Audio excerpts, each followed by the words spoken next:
Buenos días, chicos. Nada, esto es un vídeo que voy a estar haciendo ahora de pruebas para el canal de YouTube o de YouTube.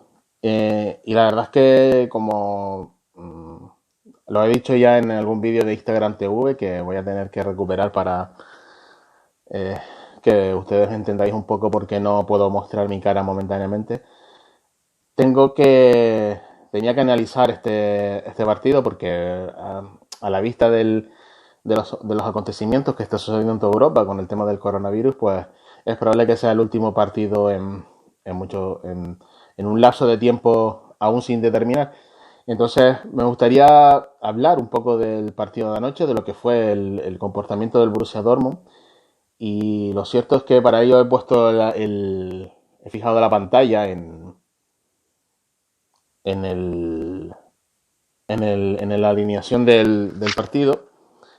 Y bueno, el 11 típico del Dortmund fue el típico 3-4-3 con Hazard con una escalonación de los dos escoltas del punta, de los dos extremos, que por cierto, aquí me gustaría hacer una aclaración, hoy en día los extremos no son como los extremos de siempre, que los que hemos conocido el extremo de banda el de banda y centro, de línea de fondo y centro, hoy no, hoy son distintos, muy distintos, son jugadores mucho más líquidos, que aparecen por la media punta, que desaparecen, que entran por un lado, que resuelven. Entonces, llamarles extremos es puramente una jerga, digamos, por identificarlo, pero lo cierto es que el rol es mucho más completo. Entonces, como siempre digo, el rol es tan importante o más que la posición, que no deja de ser un punto de partida o una ubicación del futbolista, ¿no? En este caso. Pues bueno, es un 3-4-3 sin Marco Roy, con Brand en el banquillo, Sancho y Hazard en el 11 titular, como se puede ver, ahí lo tenéis. Y dos carrileros, en este caso Guerreiro y Arraz Hakimi, como ya viene siendo habitual, defensa de tres atrás con Pisek de central en el perfil derecho, Zagadou en el perfil izquierdo y Hummels digamos, de libre o de central, de líbero, libre, como queráis llamarlo. Digamos que esa posición o esa ubicación de Hummels está determinada primero porque ya no estamos hablando del central que era antes, ahora Hummels es un central mucho más lento, digamos mucho menos intuitivo que lo que venía haciendo hasta hace 5 o 6 años.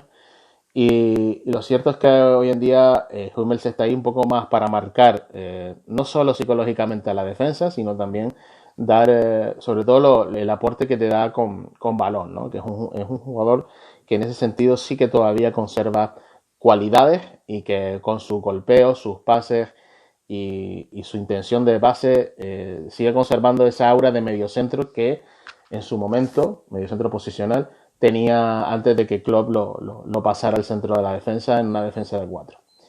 En este caso estamos hablando de digamos, un jugador muy diferente y hablamos de esto porque influye en el equipo, influye en la manera de salir, de tocar la pelota, de, digamos, salir desde atrás y esto tiene su importancia. Hasta la primera parte de la temporada, Hummels, pues bueno, jugaba con defensa de 4 y ahí se le veía un poquito más las costuras y el Dortmund arriesgaba un poquito más. Entonces, Fabre ha decidido que proteger con un defensa más para darle más vuelo a los carrileros y juntar y la figura de Emre Can por la de Julian Weigl le ha dado pues cierta continuidad a esta idea, ¿no?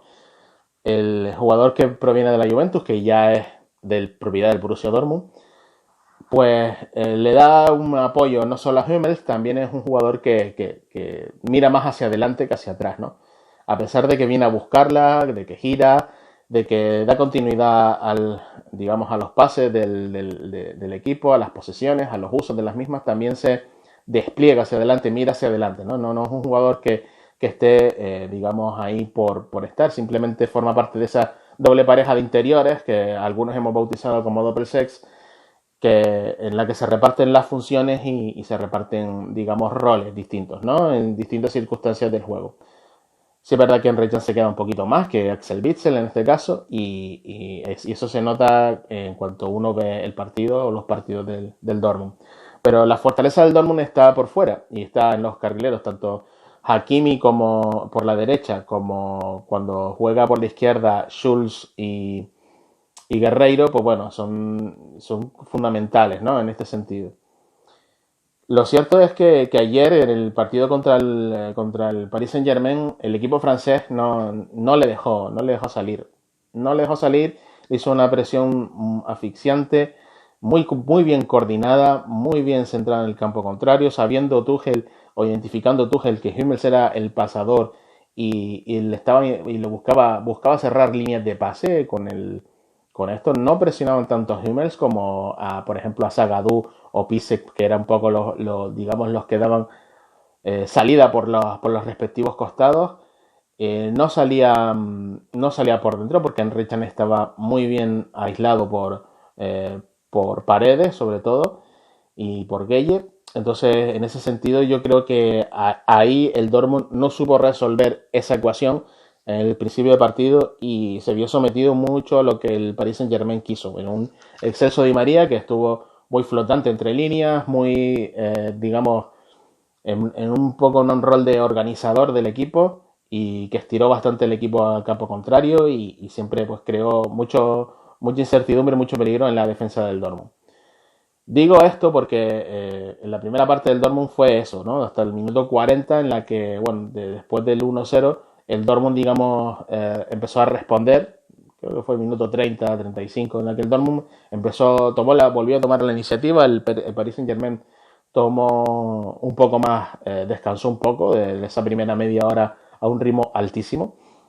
Y en esa segunda, digamos, fase de la primera parte, estuvo bien analizado o bien controlado en todo momento. Pero sí es verdad que el Dortmund empezó a encontrar a sus carrileros y cuando empezó a encontrar a sus carrileros, el Paris Saint-Germain se empotró hacia atrás, ¿no? Se empotró hacia su propia portería, defendida por Navas.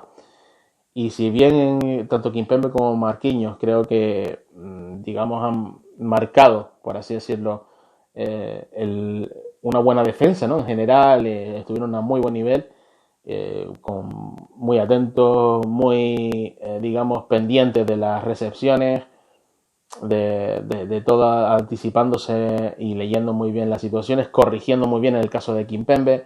Yo creo que fue digamos, un partido muy completo, sobre todo de Kimpembe, más que de Marquinhos, yo creo.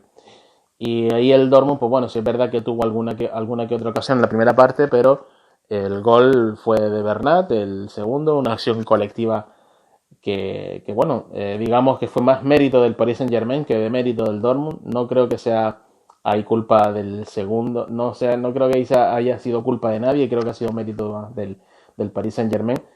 En un momento complicado porque el Dortmund estaba chuchando y bueno, sí es verdad que el primer gol, hablando de los goles, sí fue más error entre Achraf y Burki, más, digamos, del marroquí, porque tú cuando estás defendiendo un córner y las marcas, aunque sean zonales, tienes que estar pendiente de quién está en la zona y Achraf se quedó mirando más el balón que a la zona y yo creo que ahí falló, ¿no? Yo creo. Ahí falló en el marcaje porque Neymar estuvo mucho más listo, le ganó la espalda y remató prácticamente solo, ¿no? También Burki se quedó a media salida. Si bien es verdad que yo ahí no responsabilizo tanto al portero suizo como sí al carrilero marroquí, que bueno, que no se le puede pedir mucho más en tareas defensivas porque bueno, el aporte y el balance que tiene de aportes en el plano ofensivo, digamos que compensa esto, pero sí es verdad que es una faceta en la que el Dortmund debería insistir mucho más y corregir mucho más, porque a pesar de que son variables incontrolables, creo que eso se puede controlar un poco mejor. Y bueno, en la segunda parte, pues sí es verdad que el Paris Saint-Germain replegó un poco más, se vio la iniciativa al Dortmund, le intentó cerrar todas las vías, y creo que lo hizo bastante bien porque el Dortmund se quedó sin puntos de entrada. Los carrileros con miedo después de la primera parte, prácticamente en la segunda no influyeron para nada. Las recepciones de Hazard, que abusa de la conducción, o de Sancho, que buscaba mucho el regate, pero no tenía tanto apoyo de los carrileros como suele tener habitualmente y un Haaland súper desasistido que pasó bastante inadvertido. Si bien es verdad que el noruego no necesita mucho para crear peligro, sí que esta vez no participó casi nada del juego y creo que se notó ahí una figura con peso como la de Marco Reus, yo creo.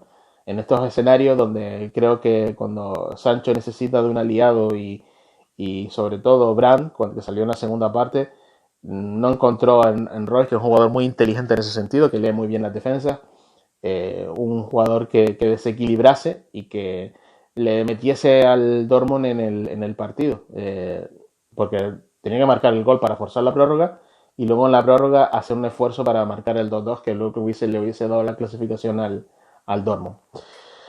Pero bueno, el caso es que el equipo sigue teniendo esas carencias, sigue teniendo digamos, esas, esas carencias en ataque. Un ataque que, bueno, digamos que condena también a tu defensa, tanto en las distintas fases del juego, ya sea en la recuperación tras pérdida o en el bloque bajo, y que, bueno, necesita cualitativamente refuerzos ahí el Dortmund si quiere competir por títulos importantes, la verdad. Creo que ahí, no sé hasta qué punto Lucien Favre, pues, sigue discutido. Creo que mientras siga peleando por la Bundesliga va a tener crédito, evidentemente y que bueno, como mínimo hasta el final de temporada llegará, pero no sé hasta qué punto el Dortmund si quiere luchar por títulos de verdad puede seguir contando con Lucien Favre. No por la capacidad del técnico, que yo creo que la capacidad es infinita, creo que por las soluciones que aporta, creo que no están siendo suficientes para poder competir de tú a tú al máximo nivel. Eh, fía mucho fía mucho los partidos a lo que puede hacer la libertad que le otorga a los atacantes y muchas veces esa asociación creo que no está resultando, no está convenciendo del todo. Pero bueno, como digo siempre, el fútbol también tiene algo, mucho de estado de ánimo, mucho de psicológico. Y yo creo que el Dortmund, de cara a la pelea por la Bundesliga, no debería caer en recordar este partido, porque bueno, sobre todo para lo malo, porque creo que lo que tiene que sacar aquí son lecciones de cómo atacar a sus rivales en Bundesliga y sobre todo a los rivales fuertes, ¿no? Porque el Leipzig es el penúltimo rival, el Bayern también todavía está por delante, o sea que todavía sigue conservando opciones intactas, a mi parecer, para, digamos, lograr el título. Ya veremos si lo puede lograr o no. En caso de que esto no sea así, pues bueno, la continuidad de Fabre yo creo que se pondrá en entredicho y seguro que habrá algún candidato para digamos, el banquillo del Borussia Dortmund la próxima temporada y que logre pelear y pelear de tú a tú, como ha hecho estos dos últimos años con un Bayern que está en plena recomposición, por así decirlo. Y nada, esto es todo, amigos. Espero que os guste el formato y esperando futuras interacciones con vosotros. Un abrazo. Hasta luego.